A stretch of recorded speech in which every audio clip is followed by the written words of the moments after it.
जय सिया राम जय जय राम जय राम जय राम जय जय राम।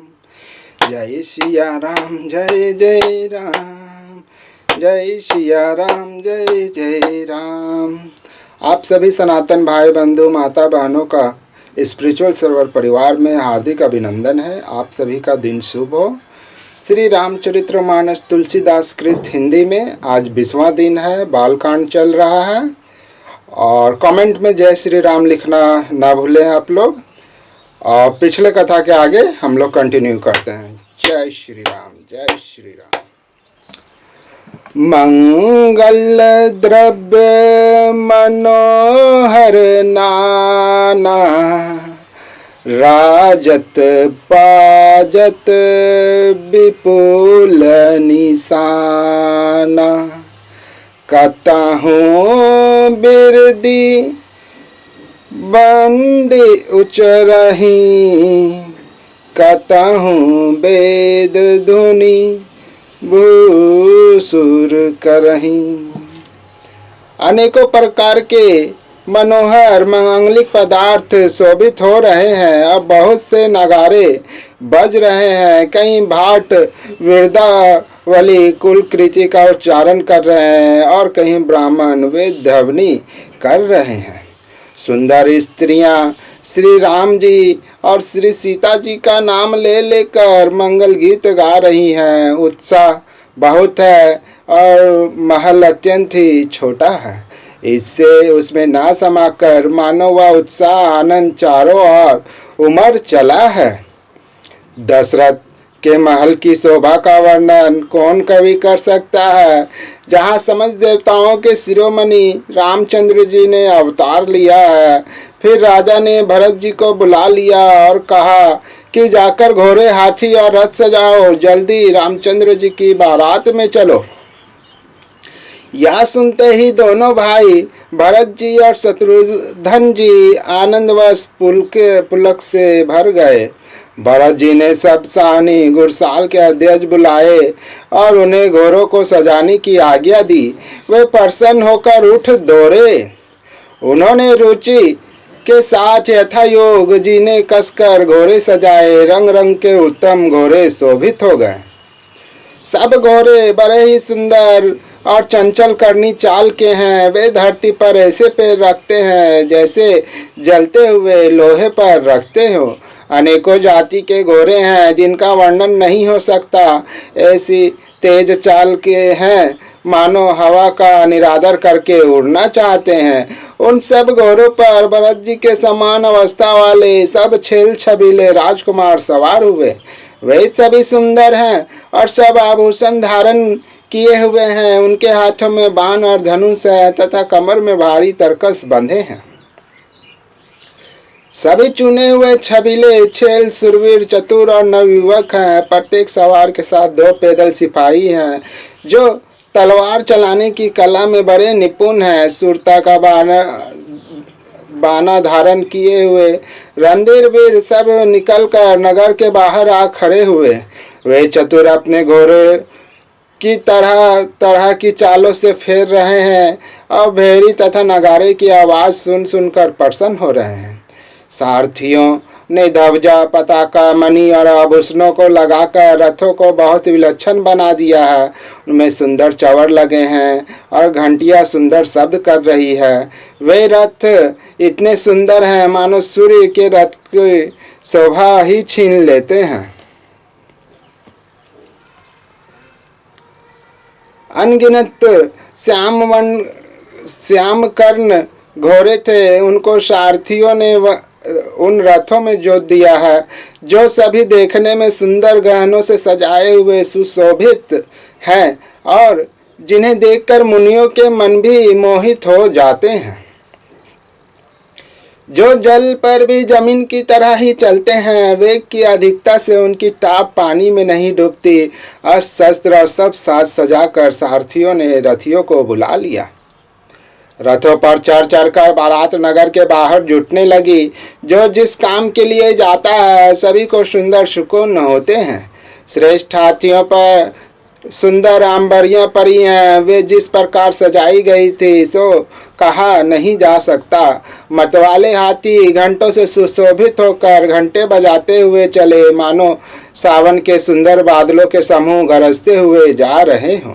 सुंदर पालकियां सुख से बैठने योग्य तामजान जो कुर्सीनुमा होते हैं और रथ आदि और भी अनेक प्रकार की सवारियां हैं, उन पर श्रेष्ठ ब्राह्मणों के समूह चढ़कर चले, मानो सब वेदों के छंद ही शरीर धारण किए हुए हों।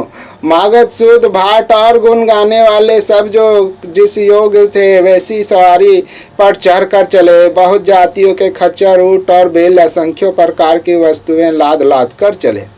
कहार करोड़ों कावरे लेकर चले, उनमें अनेकों प्रकार की इतनी वस्तुएं थी कि जिनका वर्णन कौन कर सकता है। सब सेवकों के समूह अपना अपना साथ समाज बनाकर चले। सबके हृदय में अपार हर्ष है और शरीर पुलक से भरे हैं। सबको एक ही लालसा लगी है कि हम श्री राम लक्ष्मण दोनों भाइयों को नेत्र भरकर कब देखेंगे। हाथी गरज रहे हैं, उनके घंटों की भीषण ध्वनि हो रही है। चारों ओर रथों की घरघराहट और घोड़ों की हिनहिनाहट हो रही है। बादलों को का निरादर करते हुए नगारे घोर शब्द कर रहे हैं। किसी को अपनी पराई कोई बात कानों से सुनाई नहीं देती। राजा दशरथ के दरवाजे पर इतनी भारी भीड़ हो रही है कि वहां पत्थर फेंका जाए तो वह भी पीसकर धूल हो जाए। अटारियों पर चढ़ी स्त्रियां मंगल थालों में आरती लिए देख रही है और नाना प्रकार के मनोहर गीत गा रही है। उनके अत्यंत आनंद का बखान नहीं हो सकता। तब सुमंत्र जी ने 2 रथ सजाकर उनमें सूर्य के घोड़ों को भी मात करने वाले घोड़े जोते। दोनों सुंदर रथ वे राजा दशरथ के पास ले आए, जिनकी सुंदरता का वर्णन सरस्वती से भी नहीं हो सकता। एक रथ पर राजसी सामान सजाया गया और दूसरा जो तेज का पुंज और अत्यंत ही शोभायमान था, उस सुंदर रथ पर राजा वशिष्ठ जी को हर्षपूर्वक चढ़ाकर फिर स्वयं शिव, गुरु, गौरी, पार्वती और गणेश जी का स्मरण करके दूसरे रथ पर चले।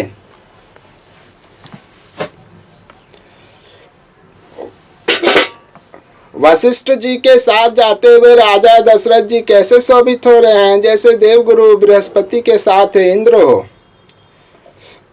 वेद की विधि से और कुल की रीति के अनुसार सब कार्य करके तथा सबको सब प्रकार से सजे देखकर श्री रामचंद्र जी का स्मरण करके गुरु की आज्ञा पाकर पृथ्वीपति दशरथ जी शंख बजाकर चले। बारात देखकर देवता हर्षित हुए और सुंदर मंगलदायक फूलों की वर्षा करने लगे। बड़ा शोर मच गया, घोड़े और हाथी गरजने लगे। आकाश में बारात में दोनों जगह बाजे बजने लगे। देवंगनाएं और मनुष्यों की स्त्रियां सुंदर मंगल गान करने लगी और रसीले राग से सहनाइयां बजने लगी। घंटे घंटियों की ध्वनि का वर्णन नहीं हो सकता। पैदल चलने वाले सेवकगण अथवा पट्टेबाज कसरत के खेल कर रहे हैं और फहरा रहे हैं। आकाश में ऊंचे उछलते हुए जा रहे हैं। हंसी करने में निपुण और सुंदर गाने में चतुर विदूषक मस्खरे तरह तरह के तमाशे कर रहे हैं। सुंदर राजकुमार मृदंग और नगारे के शब्द सुनकर घोड़ों को उन्हीं के अनुसार इस प्रकार नचा रहे हैं कि वे ताल के बंधन से जरा भी डिगते नहीं। चतुर नटचकित होकर यह देख रहे हैं। बारात ऐसी बनी है जिसका वर्णन करते नहीं बनता। सुंदर सुखदायक शकुन हो रहे हैं। नीलकंठ पंछी बाईं और चारा ले रहा है, मानो संपूर्ण मंगलों की सूचना दे रहा हो। दाहिनी और कौवा सुंदर खेत में शोभा पा रहा है। नेवले का दर्शन भी सब किसी ने पाया। तीनों प्रकार की शीतल मन सुगंधित हवा अनुकूल दिशा में चल रही है। श्रेष्ठ सुहागिनी स्त्रियां भरे हुए घरे और गोद में बालक लिए आ रही हैं। लोमड़ी फिर फिर कर बार बार दिखाई दे जाती हैं। गायें सामने खड़ी बछड़ों को दूध पिलाती है। हिरणों की टोली बाईं ओर से घूमकर दाहिनी ओर की को आई, मानो सभी मंगलों का समूह दिखाई दिया। क्षेम करी सफेद सिर वाली चील विशेष रूप से क्षेम कल्याण कह रही है। श्यामा बाई और सुंदर पेड़ पर दिखाई पड़ी दही मछली और 2 विद्वान ब्राह्मण हाथ में पुस्तक लिए हुए सामने आए। सभी मंगलमय, कल्याणमय और मनोवांछित फल देने वाले शकुन मानो सच्चे होने के लिए एक ही साथ हो गए। स्वयं सगुन ब्रह्मा जिसके सुंदर पुत्र हैं, उसके लिए सब मंगल शकुन सुलभ है। जहाँ श्री रामचंद्र जी सरीखे दुल्हा और सीता जैसी दुल्हन है, तथा दशरथ जी और जनक जी जैसे पवित्र समधी हैं। ऐसा ब्याह सुनकर मानो सभी शकुन नाच उठे और कहने लगे, अब वर्मा जी ने हमको सच्चा कर दिया। इस तरह बारात ने प्रस्थान किया। घोड़े हाथी गरज रहे हैं और नगारों पर चोट लग रही है। सूर्यवंश के पताका स्वरूप दशरथ जी को आते हुए जानकर जनक जी ने नदियों पर पुल बनवा दिए। बीच बीच में ठहरने के लिए सुंदर घर परवाव बनवा दिए हैं, जिनमें देवलोक के समान संपदा छाई है, और जहां बारात के सब लोग अपने अपने मन की पसंद के अनुसार सुहावने उत्तम भोजन, बिस्तर और वस्त्र पाते हैं। मन के अनुकूल नित्य नए सुखों को देखकर सभी बारातियों को अपने घर भूल गए। बड़े जोर से बजते हुए नगारों की आवाज सुनकर श्रेष्ठ बारात को आती हुई जानकर अगवानी करने वाले हाथी, रथ, पैदल और घोड़े सजाकर बारात लेने चले। मास परायण 10वां विश्राम। जय सिया राम, जय जय राम, जय राम जय राम, जय जय राम, जय सिया राम, जय जय राम, जय राम जय राम, जय जय राम।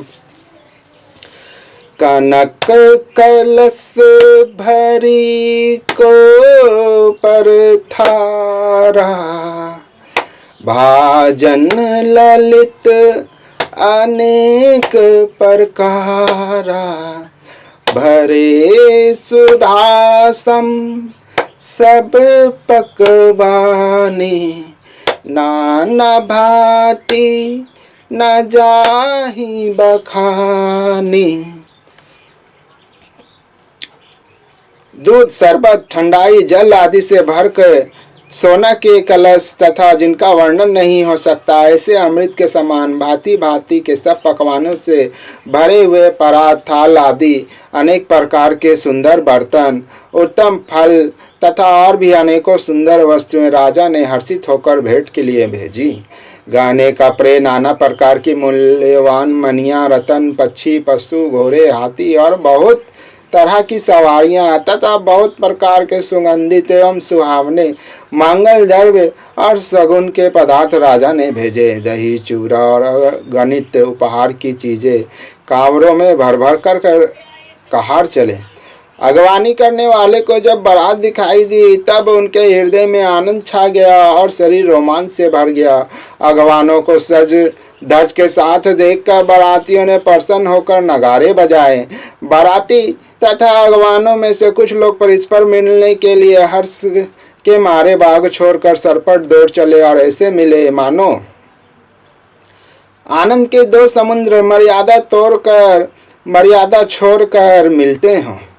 देव सुंदरियां फूल बरसाकर गीत गा रही हैं और देवता आनंदित होकर नगारे बजा रहे हैं। अगवानी में आए हुए उन लोगों ने सब चीजें दशरथ जी के आगे रख दी और अत्यंत प्रेम से विनती की।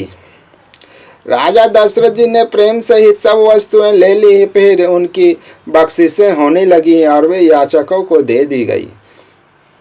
तदंतर पूजा, आदर, सत्कार और बड़ाई करके अगवान लोग उनको जनवासे की ओर लिवा ले चले। विलक्षण वस्त्रों के पावरे पड़ रहे हैं, जिन्हें देखकर कुबेर भी अपना धन का अभिमान छोड़ देते हैं। बड़ा सुंदर जनवासा दिया गया, जहां सबको सब प्रकार का सुविधा था। सीता जी ने बारात जनकपुर में आई जानकर अपनी कुछ महिमा प्रकट करके दिखलाई। हृदय में स्मरण करके सब सिद्धियों को बुलाया और उन्हें राजा दशरथ जी की मेहमानी करने के लिए भेजा। सीता जी की आज्ञा सुनकर सब सिंधिया जहाँ जनवासा था, वहाँ सारी संपदा, सुख और इंद्रपुरी के भोग विलास के को लिए हुए गई।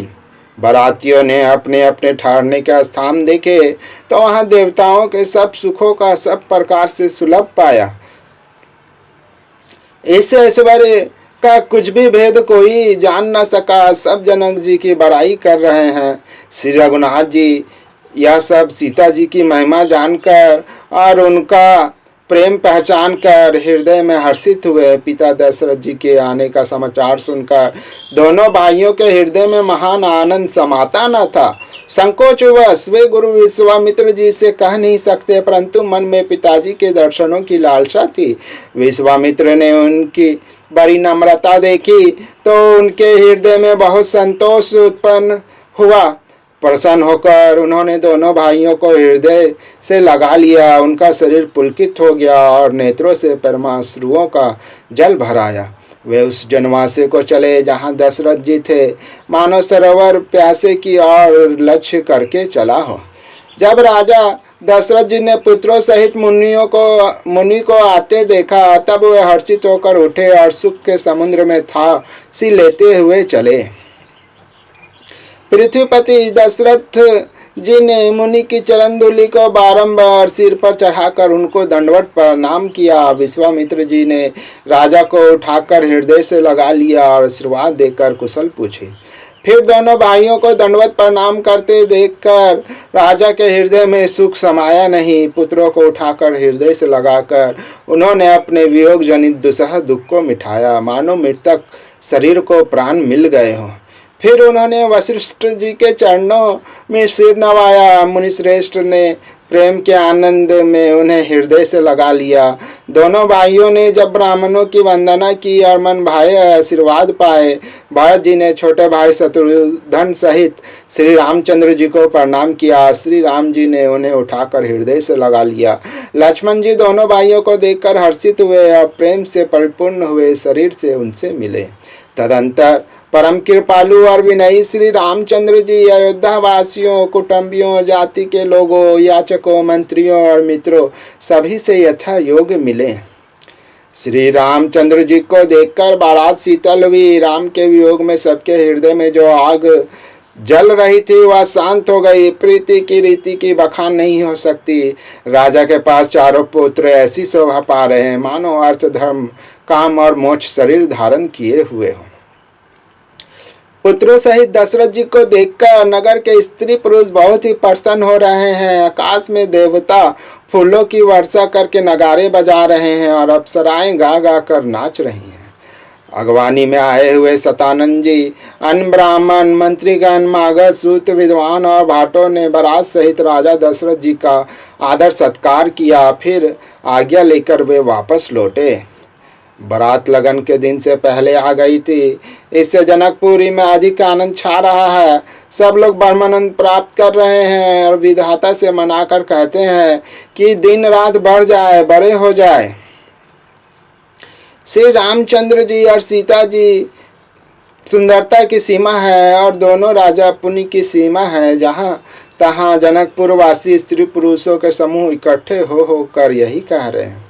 जनक जी के सुकृत पुण्य की मूर्ति जानकी जी हैं और दशरथ जी के सुकृत देह धारण किए हुए श्री राम जी हैं। इन दोनों राजाओं के समान किसी ने शिव जी की आराधना नहीं की और न इनके समान किसी ने फल ही पाए। इनके समान जगत में न कोई हुआ, न कहीं है, न होने का ही है। हम सब भी संपूर्ण पुण्यों की राशि हैं जो जगत में जन्म लेकर जनकपुर के निवासी हुए और जिन्होंने जानकी जी और श्री रामचंद्र जी की छवि देखी है। हमारे सरीखा विशेष पुण्यात्मा कौन होगा। और अब हम श्री रघुनाथ जी का विवाह देखेंगे और भली भांति नेत्रों का लाभ लेंगे। कोयल के समान मधुर बोलने वाली स्त्रियां आपस में कहती हैं कि है सुंदर नेत्रों वाली, इस विवाह में बड़ा लाभ है। बड़े भाग से विधाता ने सब बात बना दी है। ये दोनों भाई हमारे नेत्रों के अतिथि हुआ करेंगे। जनक जी स्नेहवश बार बार सीता जी को बुलावेंगे और करोड़ों कामदेवों के समान सुंदर दोनों भाई सीता जी को लेने विदा कराने आया करेंगे। तब उनकी अनेकों प्रकार से पहुनाई होगी। सखी ऐसी ससुराल किसे प्यारी ना होगी। तब तब हम सब नगर निवासी श्री राम लक्ष्मण को देख देख कर सुखी होंगे। हे सखी, जैसा श्री राम लक्ष्मण का जोड़ा है वैसे ही दो कुमार राजा के साथ और भी हैं। वे भी एक श्याम और दूसरे गौर वर्ण के हैं। उनके भी सब अंग बहुत सुंदर हैं। जो लोग उन्हें देख आए हैं वे सब यही कहते हैं। एक ने कहा, मैंने आज ही उन्हें देखा है, इतने सुंदर हैं मानो ब्रह्मा जी ने उन्हें अपने हाथों से संवारा है। भरत तो श्री रामचंद्र जी की ही सकल सूरत के हैं। स्त्री पुरुष उन्हें सहसा पहचान नहीं सकते। लक्ष्मण और शत्रुघ्न दोनों का एक रूप है। दोनों के नख से शिखा तक सभी अंग अनुपम है। मन को बड़े अच्छे लगते हैं पर मुख से उनका वर्णन नहीं हो सकता। उनकी उपमा के योग तीनों लोकों में कोई नहीं है। दास तुलसीदास महाराज कहते हैं, कवि और कोविद विद्वान कहते हैं, इनकी उपमा कहीं कोई नहीं है। बल विनय विद्याशील और शोभा के समुद्र इनके सामने ये ही हैं। जनकपुर की सब स्त्रियां आंचल फैलाकर विधाता को यह वचन विनती सुनाती है कि चारों भाइयों का विवाह इसी नगर में हो और हम सब सुंदर मंगल गावें। नेत्र में प्रेमाश्रुओं का जल भरकर पुलकित शरीर से स्त्रियां आपस में कह रही हैं कि है सखी, दोनों राजा पुण्य के समुद्र हैं। त्रिपुरारी शिव जी सब मनोरथ पूर्ण करेंगे। इस प्रकार सब मनोरथ कर रही हैं और हृदय को उमंग उमंग कर उत्साह पूर्वक आनंद से भर रही है। सीता जी के स्वयंवर में जो राजा आए थे उन्होंने भी चारों भाइयों को देखकर सुख पाया। श्री रामचंद्र जी का निर्मल और महान यश कहते हुए राजा लोग अपने अपने घर गए। इस प्रकार कुछ दिन बीत गए। जनकपुर निवासी और बाराती सभी बड़े आनंदित हैं। मंगलों का मूल लगन का दिन आ गया। हेमंत ऋतु और सुहाना अघन का महीना था। ग्रह तिथि नक्षत्र योग और वार श्रेष्ठ थे। लगन मुहूर्त शोध कर ब्रह्मा जी ने उस पर विचार किया और उस लगन पत्रिका को नारद जी के हाथ जनक जी के यहाँ भेज दिया। जनक जी ने ज्योतिषियों से भी वही गणना कर रखी थी। जब सब लोगों ने यह बात सुनी तब वे कहने लगे कि यहाँ के ज्योतिषी भी वर्मा ही हैं। निर्मल और सभी सुंदर मंगलों की मूल गोधूली की पवित्र बेला आ गई और अनुकूल शकुन होने लगे। यह जानकर ब्राह्मणों ने जनक जी से कहा। तब राजा जनक ने पुरोहित सतानंद जी से कहा कि अब देर का क्या कारण है। तब सतानंद जी ने मंत्रियों को बुलाया। वे सब मंगल सामान लेकर आए। शंख नगारे ढोल और बहुत से बाजे बजने लगे तथा मंगल कलश और शुभ शकुन की वस्तुएं दही ध्रुवा आदि सजाई गई। सुंदर सुहागिन स्त्रियां गीत गा रही हैं। अब पवित्र ब्राह्मण वेद की ध्वनि कर रहे हैं। जय सिया राम जय जय राम जय राम जय राम जय जय राम। जय विधिनाथ हो हित मोरा। जय विधिनाथ हो हित मोरा। कीजिए सुबेरु दास में तोरा। जय ही विधि प्रभु प्रसन्न मन होई। करुणा सागर कीजिए सोई। हर हर महादेव बम बम बोले। आगे की कथा आपको पुनः मिलेगी। आप सभी का दिन शुभ हो। सीताराम सीताराम। जय सिया राम जय जय राम जय राम जय राम जय जय राम।